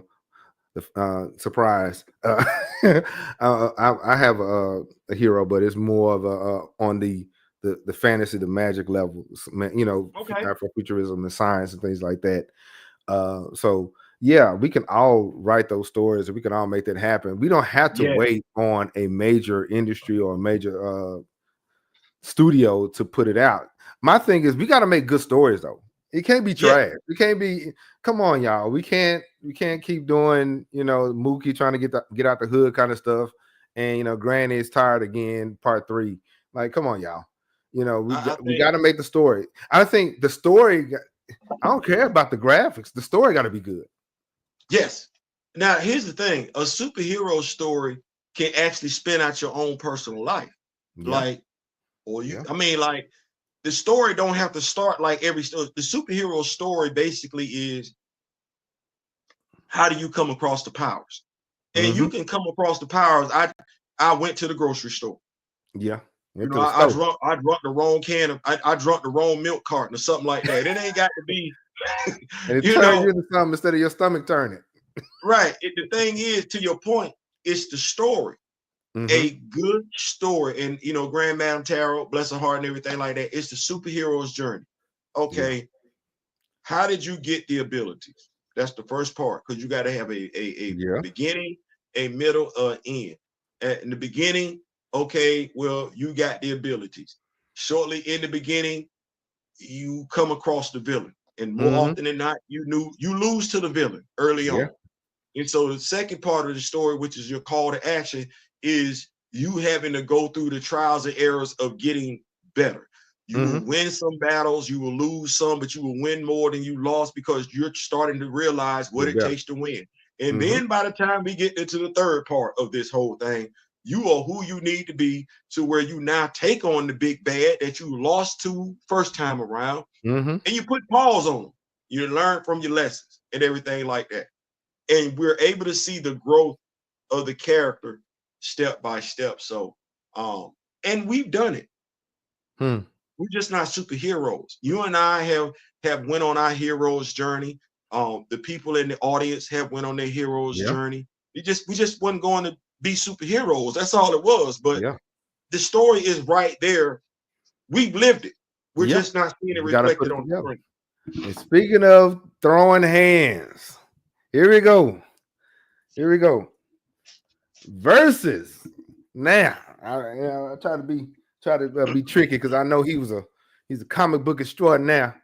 Now, this is the versus. Now we're gonna find out who would win, in your opinion. Who would win? Here we go. All right, here it is. Nubia versus Storm. Who would win? Okay, so now I guess we talking present day, right? It don't matter. Based on Well, your knowledge, who okay, will okay. win? Based on my knowledge, and my knowledge is recent. And when I say not recent, my knowledge here going back. And so we talking where we at right now. It's 2025. Aurora is the herald of eternity. Yeah. Fight over.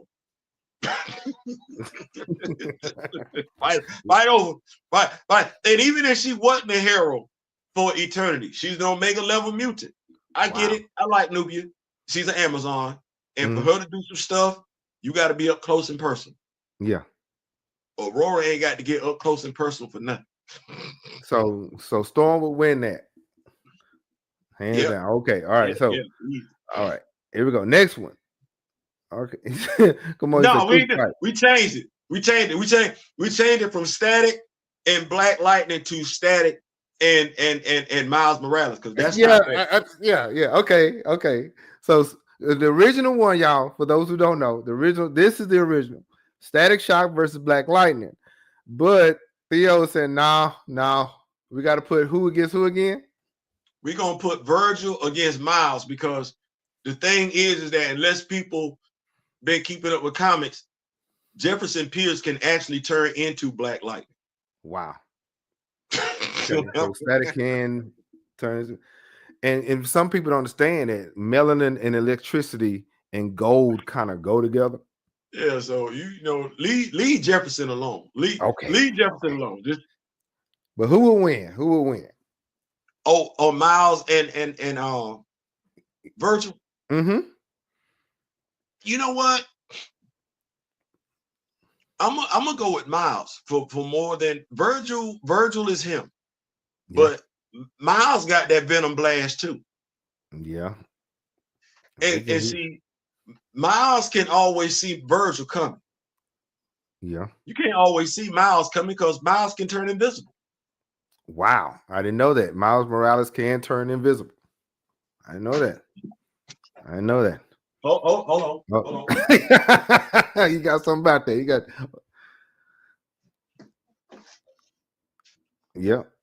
Hold on. Let me. Yeah, he got it. He got it on him.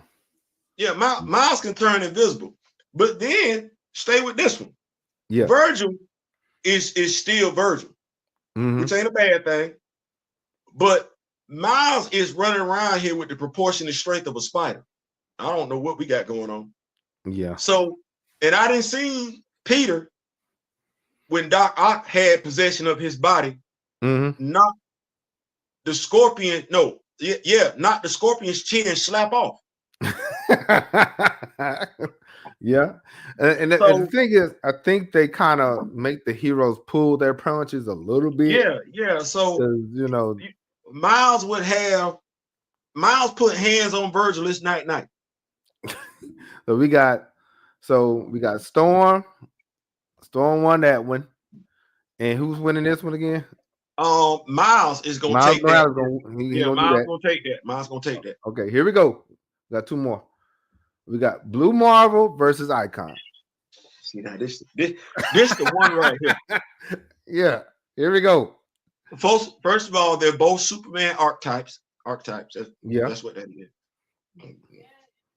Like the black Superman. Now, Blue Marvel does not have heat vision. Oh.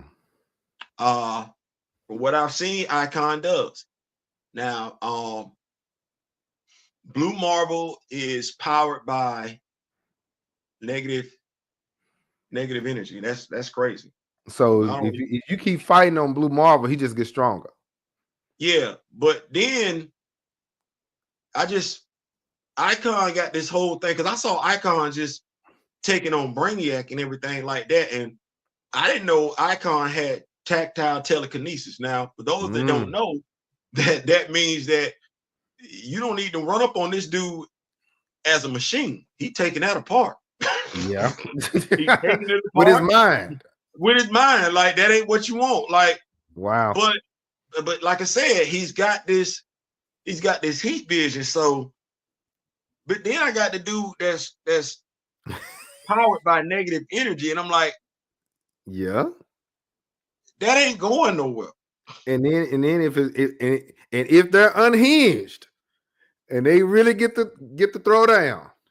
Right. And I'm like, because I saw what Icon told, because Hardware asked Icon, why does he have a ship? And Icon said, well, sometimes I get tired. Oh, he gets tired. So I don't now. necessarily. Now I didn't see Blue Marvel put hands on the Sentry. Yeah, okay. And that's another Superman archetype. And I didn't see him put hands on what's the dude from the Squadron Supreme? Hyperion. He didn't put hands on him. And we know who Hyperion's supposed to be. Yeah. And so get this. So I'm gonna say, yeah, what say you? I'm gonna say Blue Marvel, but it's close. Oh, yeah, because Kamoyo, he chimed in and says close fight. Blue has the slight edge on ability to Yeah, I'm gonna say Blue Marvel, but it's close. Because I'm like negative energy. Like everybody not powered by negative energy. Yeah. And if we looking at somebody who is the close proximity, it's the negative monitor. Yeah. From Crisis on Infinite Earths. Everybody, some people saying Icon. Miss Haynes saying Icon. Ferguson, he's saying Icon by a hair. I don't think anybody. I want to see this. I want to see this. I don't think there's a wrong answer. You know what I'm saying? Yeah. It's one of them things where like I wouldn't be mad if somebody chose Icon. It is what that is. Yeah. So all right. So we have so far, y'all. We have Storm winning this one versus Nubia. Miles Morales is winning this one. It's a tie. Yeah, we'll say tie. We'll say tie. Yeah. That's it. That one. Marvel Icon is a tie. Okay. Okay. All right. We got one more. Luke Cage and Bishop. You know what? I ain't trying to be funny, but Bishop gonna take that L and hold it. He gonna take the L and hold it. Gonna take that L and hold it. Wow. See, the thing is that when you gotta stay up on Luke Cage and not be. See, first of all, Luke is stronger today than when he first showed up in comics.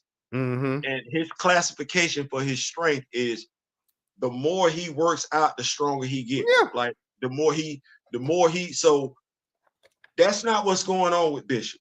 You know what I'm saying? You know, so with Bishop, okay, so what do we need for Bishop to be him? First of all, he got to get hit with something. Kinetic energy. Okay.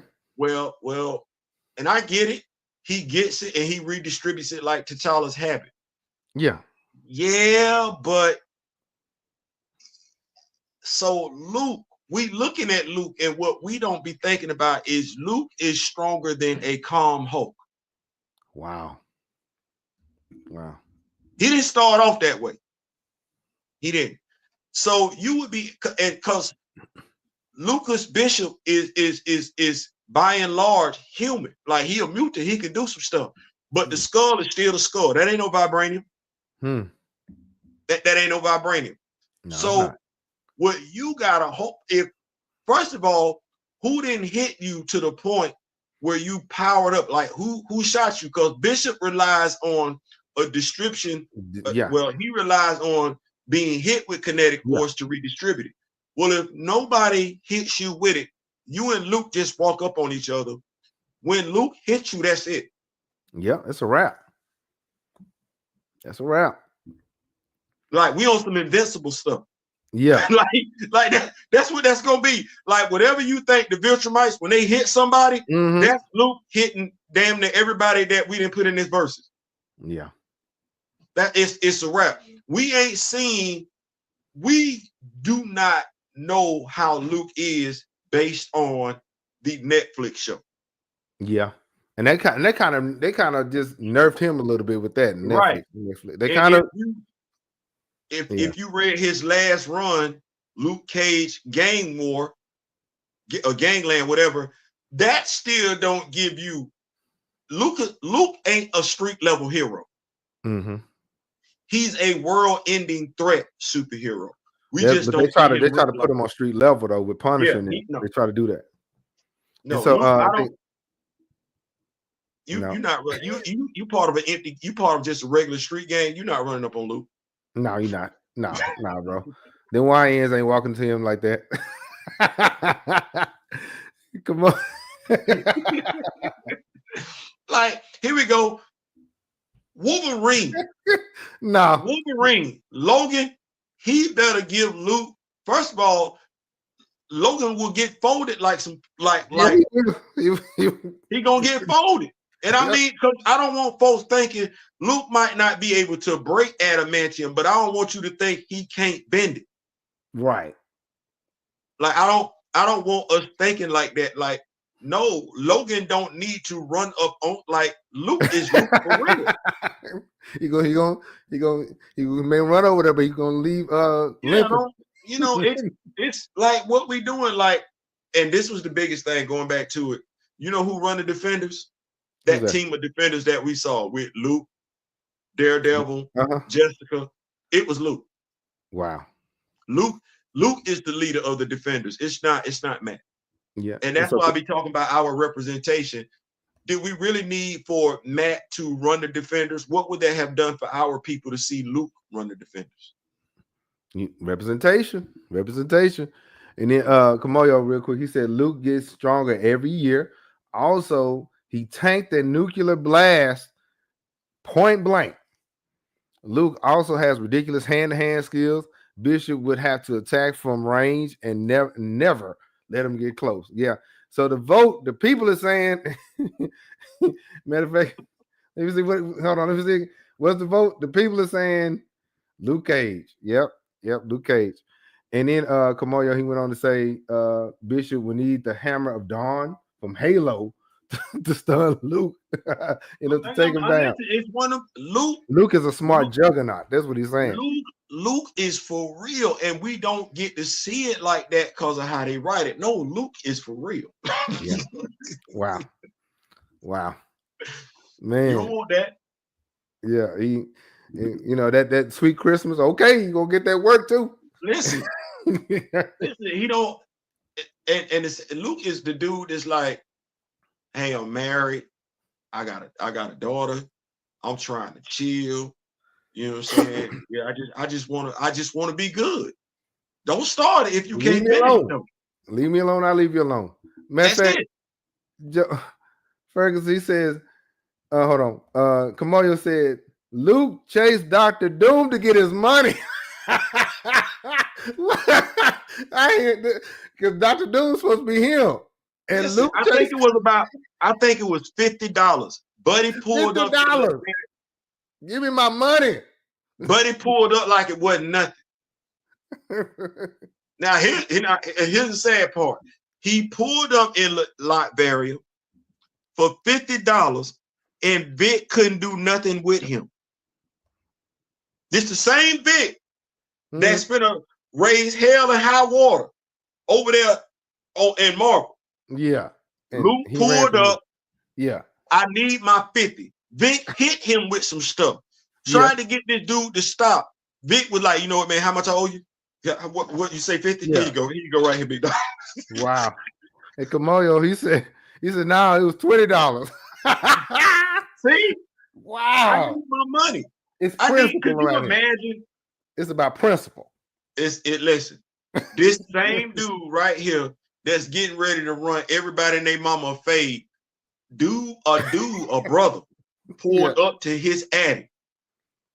The brother pulled up to his addy and said, run me my money. And Buddy tried to get tough. And when it was all said and done, had to run Buddy his money. See, that's what I'm talking about. That's black representation right there. Yep. That's black imagery. Yep. Run me my money. Huh? Like on Martin, Dragonfly Jones said, silence, punk. Yeah. Silence. Yeah. Oh, man, listen. But that's the stuff that I be talking about. It's like, even with the Blade movie. Yeah. And shout out to Brian Hill. Wonderful job. First series he did with Blade. Then the Red Band, he's giving us Black Panther. Ultimate Black Panther right now. Blade, the arc, I want to say it was 10-issue arc that he did. It read just like a movie. Wow.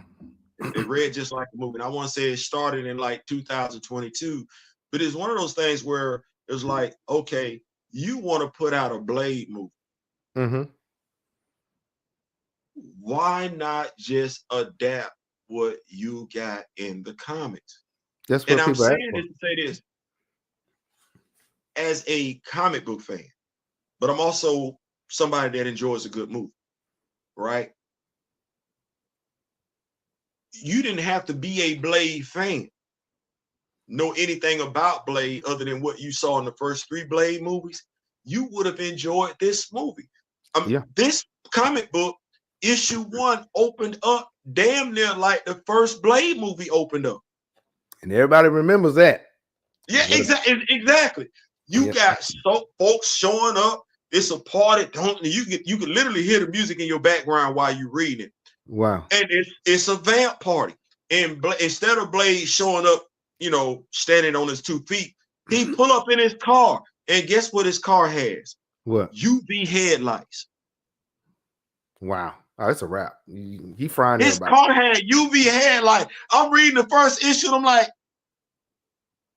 yeah. So you don't want to put this in a movie?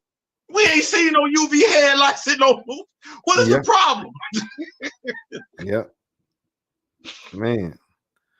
And so, but yeah, but man, I'm gonna tell you before we go, I forgot we gotta check roll. You know what I'm saying? We gotta check roll. I gotta do that. All right, I gotta do that. And for those who are still here, don't forget to hit the like button and subscribe, and also check Theo B's. I ain't saying, I'm just saying I am going to put his show link on here also, and some of the comics we've been talking about. The links are in the description, and we're about to check roll. Here it is. Ujumbe fam, are you here? Just type in here. Rock with me nation. If you're here, just type here. You understand? So if you're here, comment here. Okay. Yeah. Come on. Yeah. I forgot about that. Don't forget to share. Okay. Like, comment, and share. Share to let me see. Instagram. All right. Share it to Instagram. All right. So, but yeah, I've enjoyed it. Yes. Theo B, he's gonna come back. Yeah, it's already decided because we got to hear his top 5. We got to hear his top 5 because we missed the top 5. we got to hear his top 5, and we may do another versus. We may do it. We may do another one. So, but yeah. So we thank you for coming. I really appreciate it. What is your before you go? What is your message to the world? And Ujumbe means message. What is your message to the world? My message would be to me and my people is we don't need anybody. That's if we were here first, and that's what we say, we're here first, and we say we from the motherland, then we got to walk it like we talk it. Yeah. If I'm a king, then I have to move like a king. That means I can't be intimidated by paupers. As a king, actually, I shouldn't be intimidated by anybody. Truth be told, I should embrace everybody because I'm a leader. If we queens, we're queens, and queens. There, as far as I'm concerned, there's no more beautiful woman than a Black woman. I'm sorry, that's just I'm not saying that to say one thing or the other, but I love my women to death. We've got to stop letting folks pit us against one another for any reason whatsoever. We're Black. That's enough. We're beautiful. We're all we need. We're all we ever needed. That's historical. That's factual. We just need to remember that and start moving like that again. All right. All right, y'all. You listen to King Cam and Ujumbe podcast, and Ujumbe means message. And we just got through talking about a lot of things, but we just started talking about Black comics, Afrofuturism, and the future of representation of media. Yeah, we're gonna talk some more though, but we will talk to you guys later, and y'all have a good one.